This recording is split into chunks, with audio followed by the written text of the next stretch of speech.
Au nom du Père, du Fils et du Saint-Esprit. Amen. Mes très chers frères et sœurs, nous célébrons aujourd'hui la fête de Sainte Catherine Takequita, une sainte amérindienne et une sainte que j'ai eu l'occasion de découvrir d'un peu plus près il y a 6 ans maintenant, lors d'un voyage au Québec.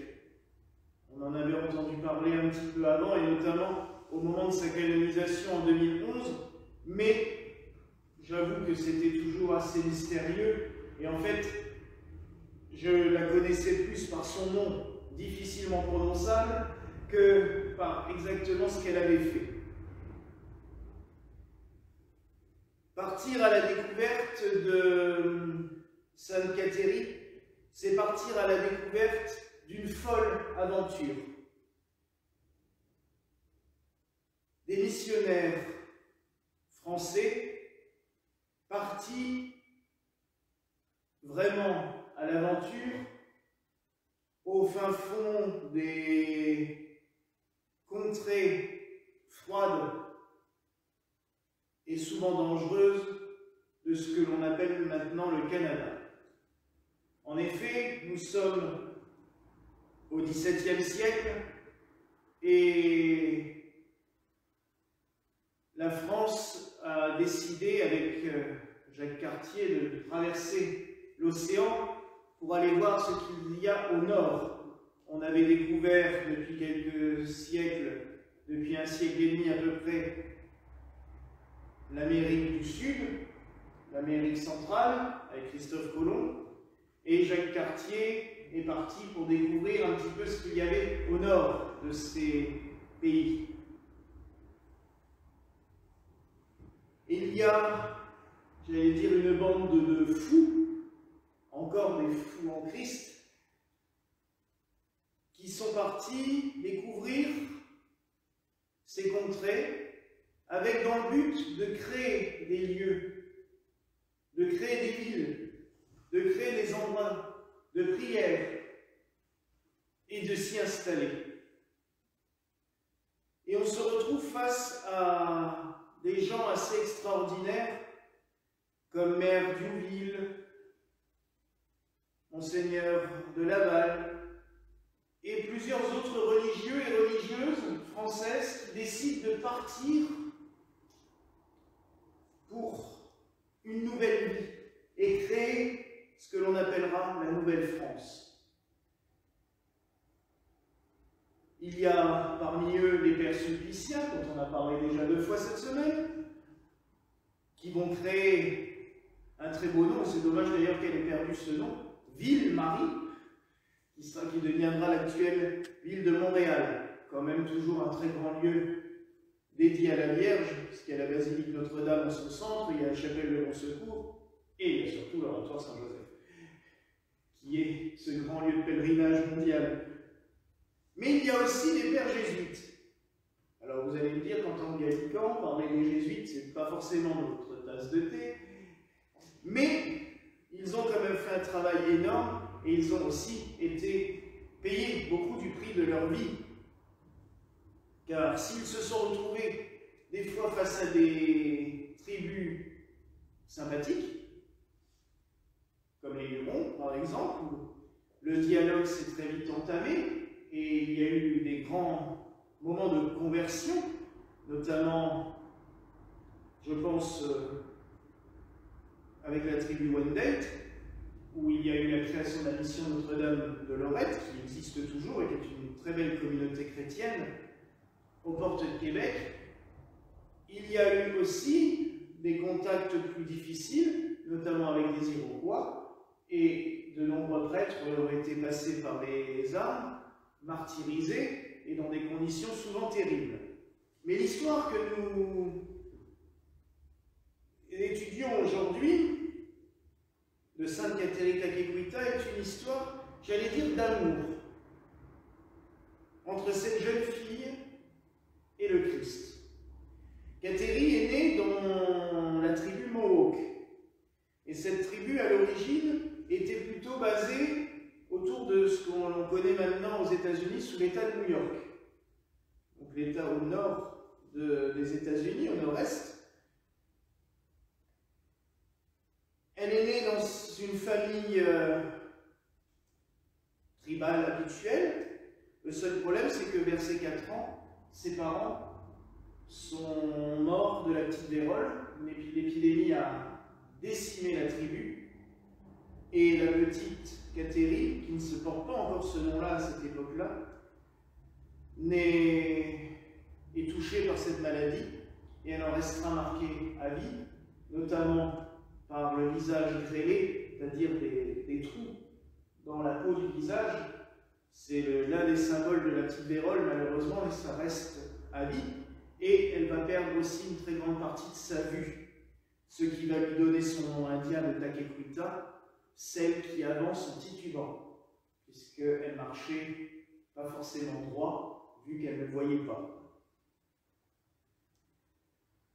Toute sa tribu va devoir migrer suite à différents problèmes, et ils vont se retrouver sur les bords du fleuve Saint-Laurent, dans un endroit que l'on connaît actuellement sous le nom de La Prairie, qui maintenant est une grande ville aux portes de Montréal, qui a d'ailleurs une chapelle gallicane que j'ai pu consacrer il y a 6 ans.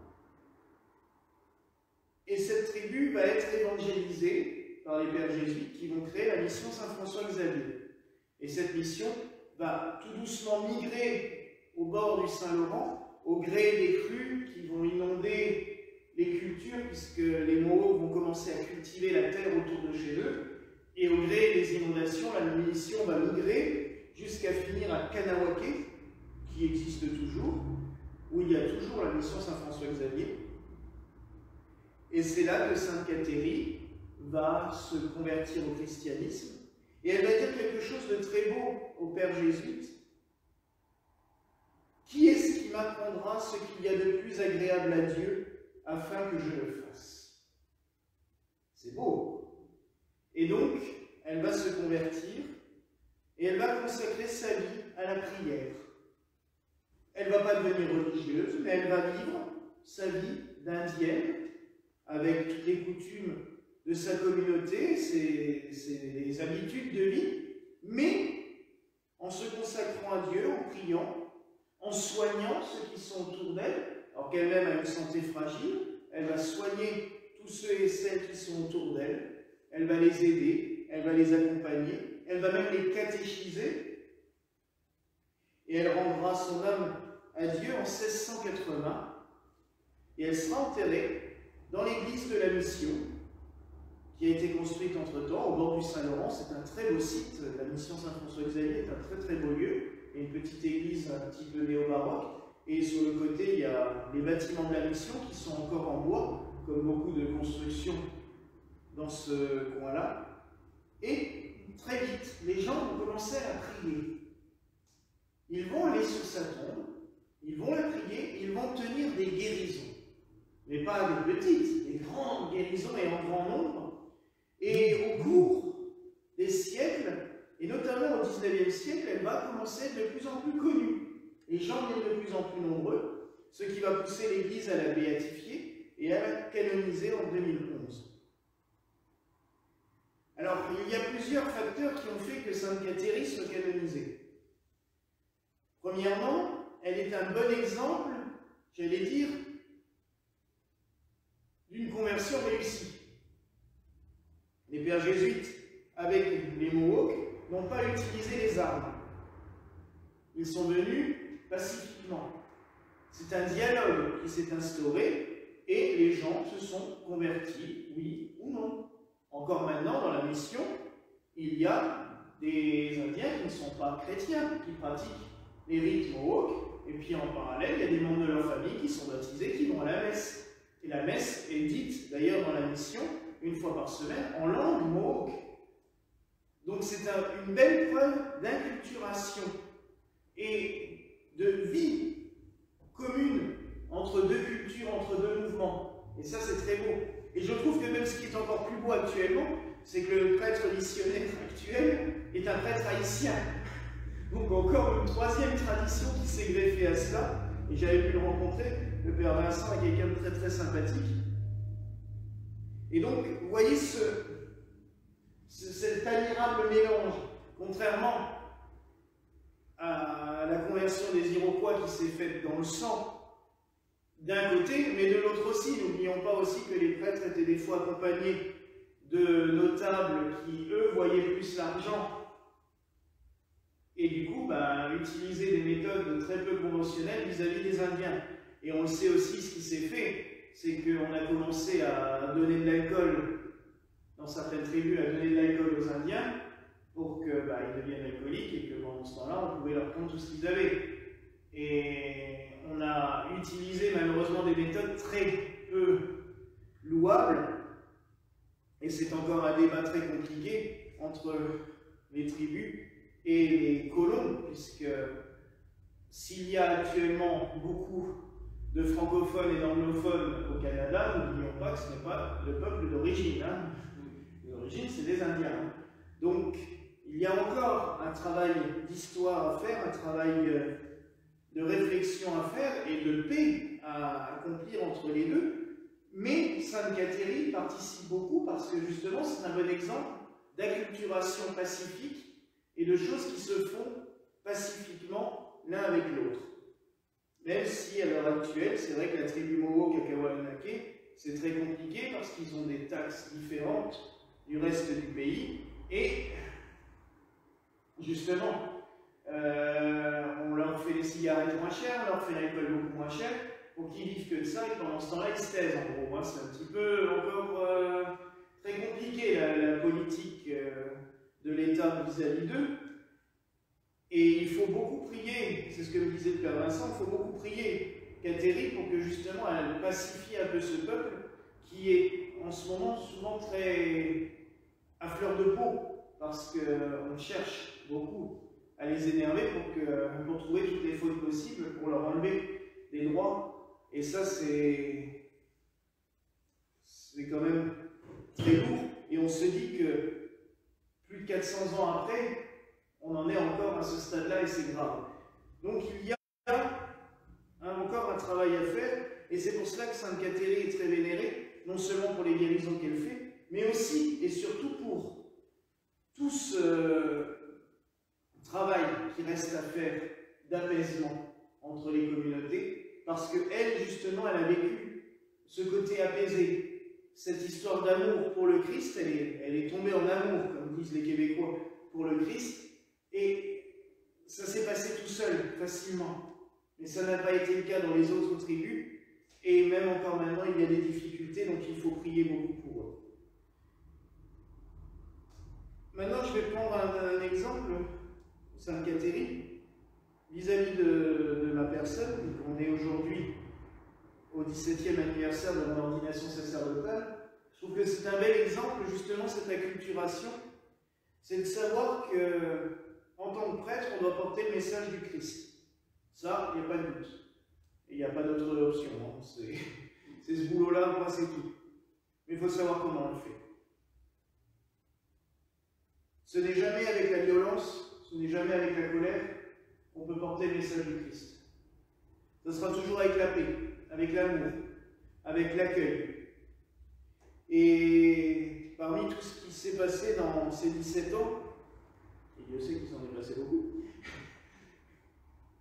des fois je me dis même que ça fait plus longtemps, parce que c'est pas possible, mais il y a un exemple flagrant. Il y a quelques années, 2-3 ans ici, un dimanche, quelqu'un est venu à la messe et n'était pas venu depuis 2 ans et demi à peu près. Et il est rentré, je dis « Ah bonjour, comment tu vas ?» Comme si de rien n'était.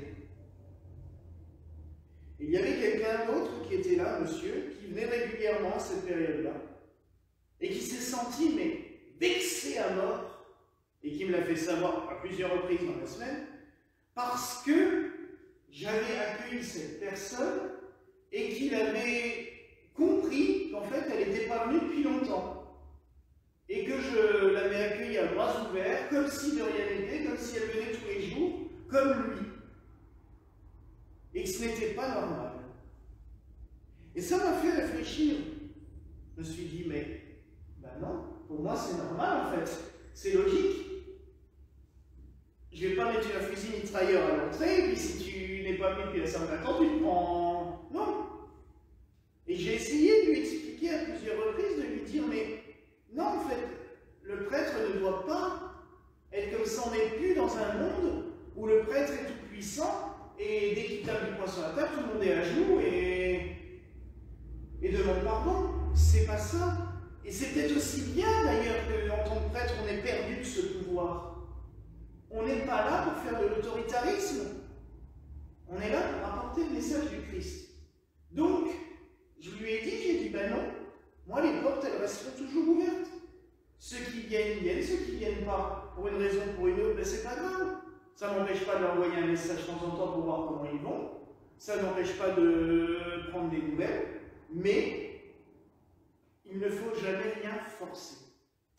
Il faut juste annoncer. Et sur ce plan-là, j'aime bien la phrase de Bernadette Soubirous quand elle a été voir le curé de Lourdes pour lui parler de la construction d'une chapelle et de ce qu'elle voyait à l'époque. Et le curé lui dit, oh là là, Bernadette, je ne comprends rien de ce que tu dis. Et elle lui répond, mais avec un naturel, moi, on ne m'a pas dit de vous le faire croire, on m'a juste dit de vous le dire. Mais c'est vrai, c'est cela. Le Christ nous a demandé d'aller annoncer la parole partout. Après, on sème. Il y a des fois on va récolter, il y a des fois on n'a pas récolté. C'est pas grave. C'est pas le but. Le but, c'est de semer. Et les pères missionnaires, c'est ce qu'ils ont fait. Alors, il y a des fois, ça a porté du fruit. La ville de Montréal, actuellement, et même si le christianisme est un peu en baisse au Canada, mais elle a porté du fruit. Il y a des sanctuaires qui sont pleins, les gens prient, ont une grande dévotion.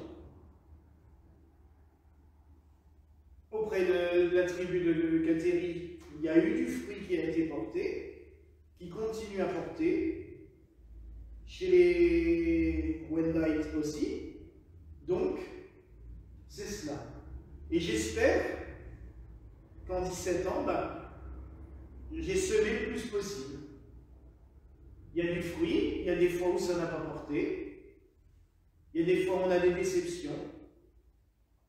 Il y a eu des moments très difficiles. Hein. Vous savez, sur 17 ans, il y a quand même eu presque 12 ans où on a fait la messe à 5. À Wolfisheim. Quand on dépassait les 10, c'était un miracle, hein, et c'était une fois par an. Quand on peut célébrer tous les 15 jours et les premières années, et je rends grâce à Dieu quand même pour cela, parce qu'il y a eu, s'il n'y avait pas eu maman, la sacristine de l'église protestante, et ma meilleure amie Caroline, j'étais tout seul. Ça a été long. On sème des fois pendant des années, et ça ne pousse pas. Comme quand on jardin, il y a des fois ça donne rien. Et tout d'un coup, le semis commence à porter du fruit, ça vient. Mais c'est long. Il a fallu du temps. Mais il a aussi fallu la confiance de certains.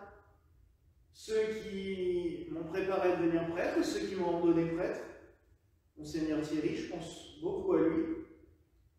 Plus tard, ceux qui ont voulu que je devienne évêque, en fait, ils ont semé aussi quelque chose. Et quand on ordonne un prêtre, quand on consacre un évêque, on sème. On ne sait pas si ça va porter du fruit. Hein. Il y a des fois, mais regardez le curé d'Ars, l'évêque qui l'a ordonné prêtre, il a quand même ordonné un ignorant total. Il n'avait aucune connaissance. Et maintenant, c'est le saint patron des curés, parce qu'il a porté un fruit considérable. C'est, j'allais dire aussi, un jeu de loterie quand on ordonne un prêtre ou un évêque plus tard. On ne sait pas. On peut avoir une idée, mais il y a des fois, ça ne se passe pas comme on veut. Alors, je remercie ceux qui ont cru. Et tout ce que je demande à Dieu en ce jour, c'est que je puisse encore semer longtemps, très longtemps, et surtout que le fruit mûrisse, que ça pousse, et qu'il y ait des fruits de plus en plus, et que, étant attaché à ce sanctuaire, alors j'ai bien l'impression qu'il a voulu m'accrocher ici, que ce sanctuaire aussi porte beaucoup de fruits parce que c'est jamais mieux. Je le pense pour moi, mais je le dis aussi à Antoine, puisque tu vas devenir prêtre un jour. C'est jamais mieux. Il y a quelqu'un qui agit à travers nous. Nous, on fait. Alors après, il ne faut pas se laisser sombrer dans l'abattement. Parce que ça arrive, et il y a des fois, tu n'as plus envie. Ça m'est arrivé à plusieurs reprises. Notamment, je sais que l'été 2011, j'ai songé souvent à arrêter.